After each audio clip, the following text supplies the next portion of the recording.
सततची नापिकी आणि कर्जाला कंटाळून शेतकऱ्याचे विषप्राशन करून आत्महत्या. दिग्रस तालुक्यातील विठाळा येथील घटना.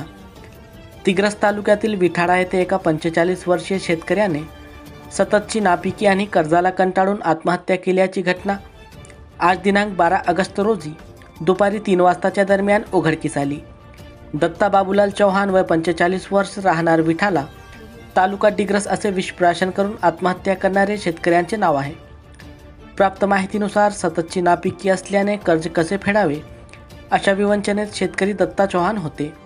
आज सोमवारी सकाळी दत्ता बैल घेऊन वसंतनगर विठाळा शेत शिवारातील शेतात गेले आणि शेतातील एका झाडाखाली त्याने विषप्राशन करून आत्महत्या केली. घटनेची माहिती मिळताच गावकऱ्यांनी घटनास्थळी धाव घेतली.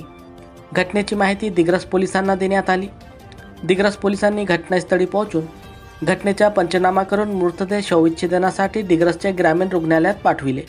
मृतक दत्ताच्या पश्चात वडील, 2 मुले असा आप्त परिवार आहे. या घटनेने सर्वत्र हळहळ व्यक्त केली जात आहे.